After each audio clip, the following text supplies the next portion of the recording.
বিশ্বের সবচেয়ে শীতলতম গ্রাম ওয়ামিয়াকন। রাশিয়ার এই গ্রামে শীতকালে তাপমাত্রা নেমে যায় -70 ডিগ্রিতে। এরকম প্রতিকূল পরিবেশেও বছরের পর বছর ধরে মানুষ এই গ্রামগুলোতে বসবাস করে আসছেন।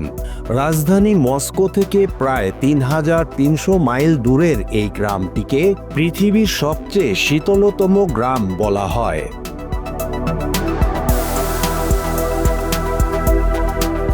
ওয়ামিয়াকনের গড় তাপমাত্রা -50 ডিগ্রি সেলসিয়াস। 1924 সালে এখানে একবার তাপমাত্রা -71 ডিগ্রি সেলসিয়াসে নেমে গিয়েছিল। এরপর 2018 সালে তাপমাত্রা নেমে গিয়েছিল 88 ডিগ্রিতে। মাত্রাতিরিক্ত ঠান্ডার কারণে তেমন কোনো ফসল হয় না ওয়ামিয়াকনে।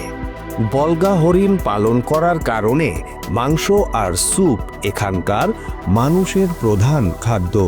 এসব খাবার ফ্রিজে রাখার কোনো প্রয়োজন নেই। -50 ডিগ্রি তাপমাত্রায় খাবার নষ্ট হওয়ার কোনো ভয় নেই।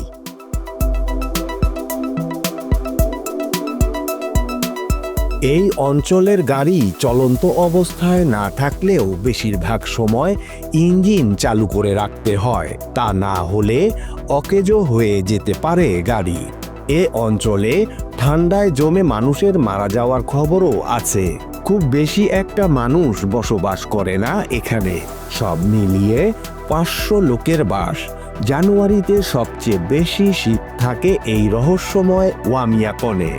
সাধারণত তাপমাত্রা -50 ডিগ্রির নিচে নেমে গেলে বন্ধ রাখা হয় এখানকার একমাত্র স্কুলটি।